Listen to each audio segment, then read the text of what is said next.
तो हमने सीरीज वाला ब्रेकडाउन वोल्टेज देख लिया कि सीरीज में अगर कैपेसिटर कनेक्ट करते हैं तो किस तरह से ब्रेकडाउन वोल्टेज निकालते हैं सिस्टम का। अब पैरेलल में अगर करते हैं, मान लो इन्हीं सिस्टम को कर देते हैं पैरेलल में, तो पैरेलल में कैसे निकालेंगे। मान लो कैपेसिटर है, दूसरा कैपेसिटर,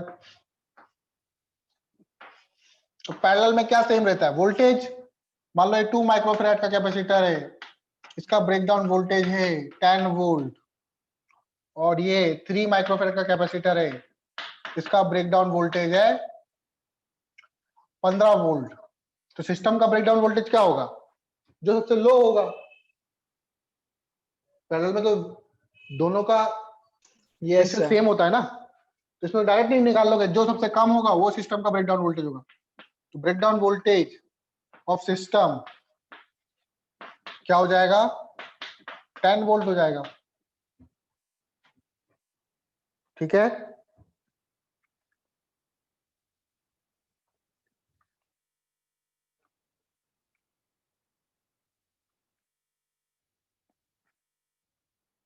चलो आगे देखें।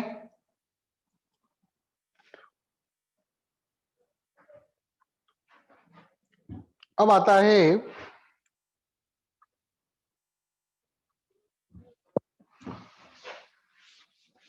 ऊपर भी 2 कैपेसिटर, नीचे भी 2 कैपेसिटर।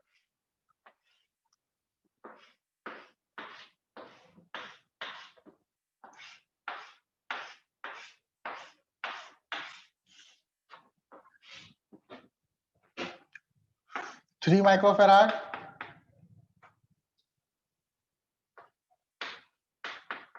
6 माइक्रोफैराड। इसका 10 वोल्ट ले लेते हैं, इसका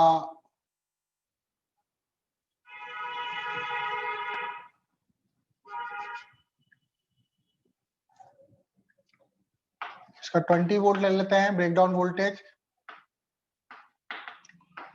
इसका ब्रेकडाउन वोल्टेज ले लेते हैं 10 वोल्ट। तो एक ही हो जाएगा, 10 इंटू 6,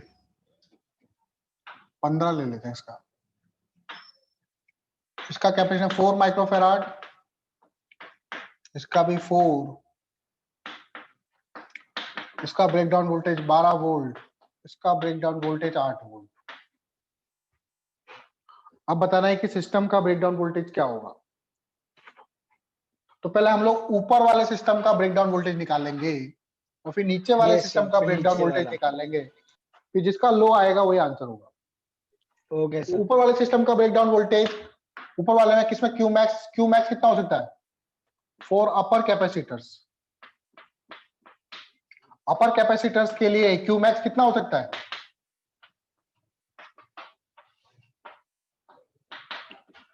23 जा 60, 15 90, 60 आ सकता है क्यू मैक्स। इस वाले में 60, इस वाले में 90, तो मिनिमम कितना 60 आ सकता है। C equivalent 6 into 3 divided by 6 plus 3 आएगा 2 माइक्रोफैराड। तो ऊपर वाले सिस्टम का BV1 कर देता हूं मैं, 60 डिवाइडेड बाय 2 आएगा 30 वोल्ट। तो ऊपर वाले कैपेसिटर्स का ब्रेकडाउन वोल्टेज आया 30 volt. For lower capacitors, lower capacitor जो नीचे वाले कैपेसिटर से, इसमें क्यू मैक्स कितना आ सकता है,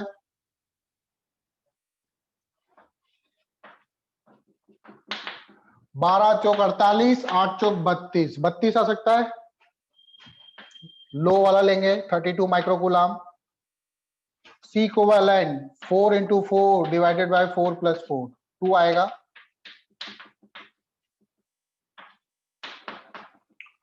तो BV2 breakdown voltage 2, 32 bye 2 16 volt.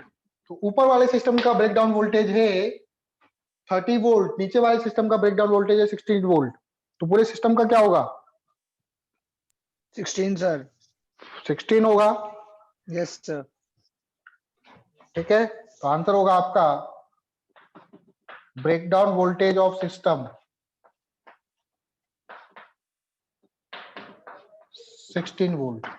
This is the answer. समझ गए? Yes sir.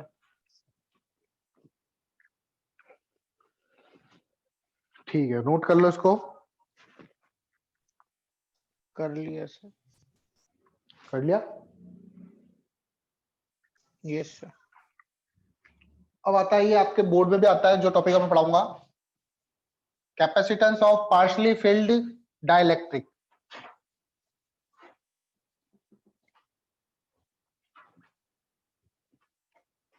Capacitance of partially filled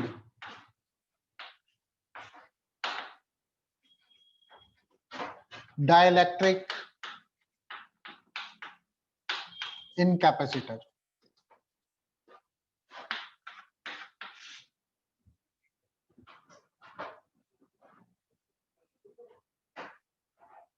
Capacity of partially filled capacitor by dielectric, sorry, partially filled capacitor by dielectric। Capacitor को मैंने dielectric से fill कर रखा है, partially fill कर रखा है। कैसे? देखो, ये कैपेसिटर की प्लेट्स और इसके बीच में मैंने एक डाइलेक्ट्रिक डाल दिया, जिसका डाइलेक्ट्रिक कांस्टेंट क्या है? K। इसकी थिकनेस कितनी है? T। टोटल डिस्टेंस कितनी है दोनों प्लेट्स के बीच में? D। ये डिस्टेंस मैंने मान लिया इस प्लेट से इसकी डिस्टेंस है x, तो ये t, ये x, तो बची हुई डिस्टेंस क्या हो जाएगी? d minus T minus x। पूरी डिस्टेंस में से t और x को हटा तो ये आ जाएगा।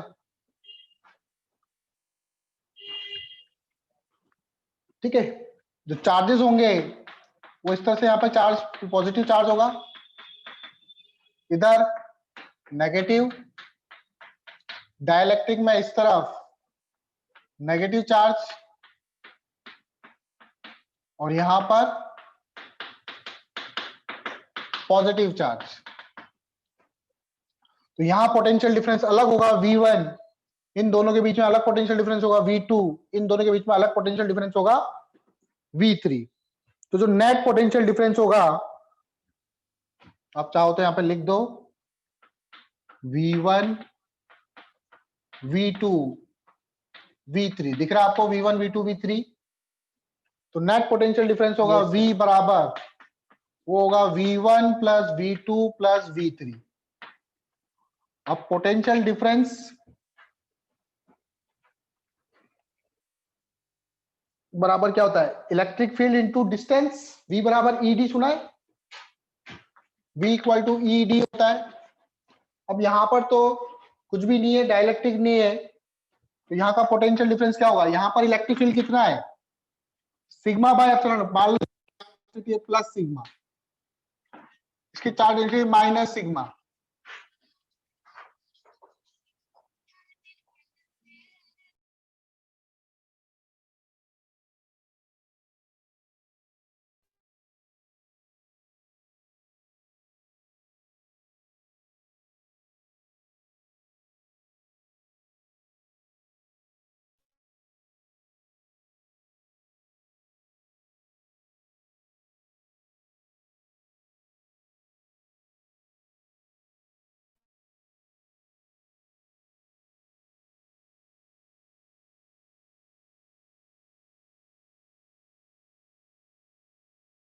यूज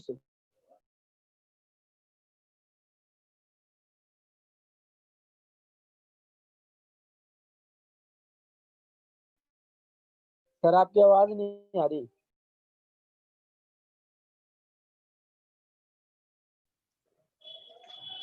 ठीक है, तो यहाँ पर कोई भी मटेरियल नहीं है, सिर्फ खाली कैपेसिटर। यहाँ पे आपका वैक्यूम है या फिर एयर है, तो यहाँ पे इलेक्ट्रिक फील्ड कितना होगा? Sigma by epsilon not. और इलेक्ट्रिक फील्ड, ये इलेक्ट्रिक फील्ड हो गया, electric field into distance x। इसका डेरिवेशन ध्यान रखना, ये आता है आपके बोर्ड के एग्जाम में। फिर यहाँ पर हमने पढ़ा था कि जब कोई डाइलेक्ट्रिक किसी के अंदर इंसर्ट कर लेते कैपेसिटर के अंदर, तो उसके अंदर जो इलेक्ट्रिक फील्ड होता है वो कितना हो जाता है? टोटल इलेक्ट्रिक फील्ड का 1/k times.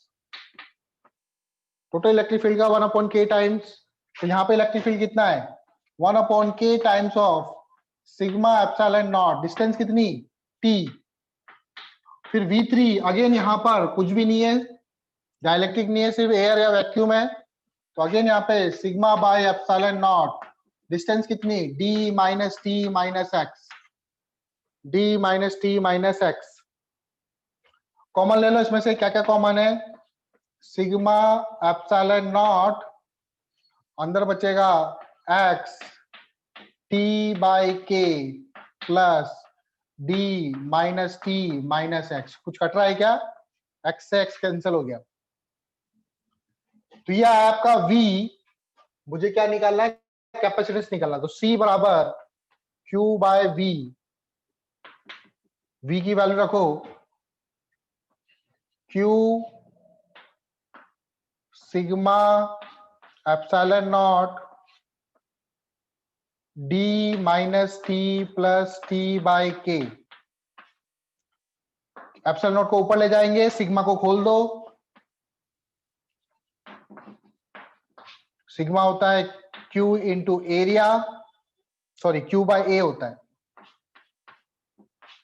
d minus T plus T by K, Q से Q कैंसल, तो ये हो जाएगा epsilon naught A divided by d minus T plus T by K, ये आ जाएगा कैपेसिटेंस C न्यू, या C बोल दो इसको directly, this is the new capacitance of the system. तो आप देखोगे यहाँ पर जो C है वो x पर डिपेंड नहीं कर रहा है, हम लोग इसको पास में रखो, पॉजिटिव के नेगेटिव के पास में रखो, यहाँ पे x की कोई टर्म नहीं आ रही, वो डिपेंड करता है उसकी थिकनेस पर सिर्फ, तो C जो है वो इंडिपेंडेंट ऑफ है x के, x पर डिपेंड नहीं कर रहा है। आई बात समझ में,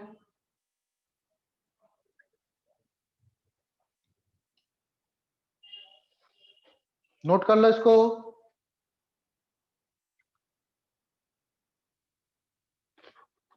अब सपोज करो इसकी थिकनेस जो है T, मैं पूरा फुल फिल्ड कर दूं उसको, T equal to D equal to T कर दूं, तो D इक्वल टू T करूंगा, देखो यहाँ पे D D D T की जगह भी क्या आ जाएगा D आ जाएगा, इसको रब कर रहा हूं मैं इधर से,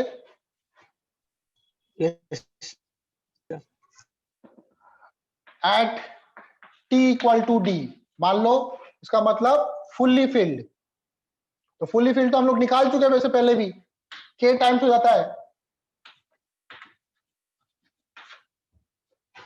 तो C बराबर हो जाएगा epsilon naught A D minus D plus D by K, D से D cancel, C equal to हो जाएगा K times of epsilon naught A by D, ये तो पहले भी आ चुका था हमारा, तो यहां से हमने इसको प्रूव भी कर दिया। आई बात समझ में, यस सर।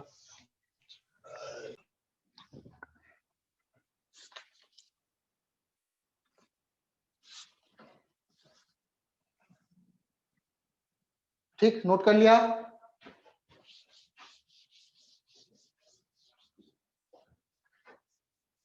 अब मान लो दो अलग अलग डाइलेक्ट्रिक डाल रखे मैंने कैपेसिटर के अंदर, कैपेसिटेंस ऑफ टू डाइलेक्ट्रिक, दो अलग अलग डाइलेक्ट्रिक डाल रखे कैपेसिटर के अंदर,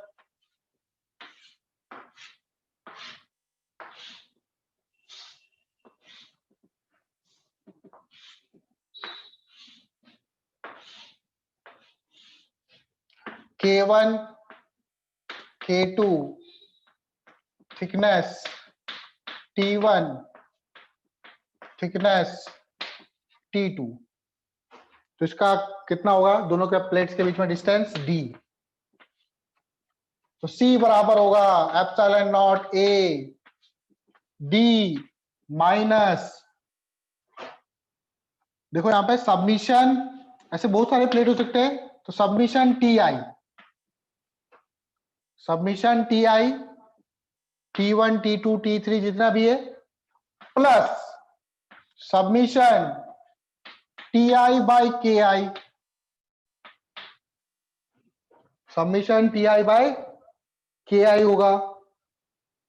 ठीक है, दो प्लेट है तो epsilon naught A D minus T one minus T two plus T one by K one plus T two by K to.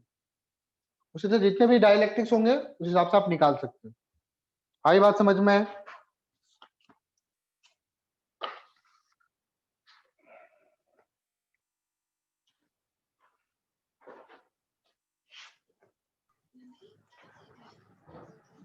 हमारा जनरल फॉर्मूला क्या आया था, मतलब फॉर्मूला क्या है, सी इक्वल टू, जैसे एक का कितना था, एप्सिलॉन नॉट ए डी में से टी गया, टी को घटा दो, फिर टी को वापस जोड़ो टी बाई के करके, ये तो एक के लिए था।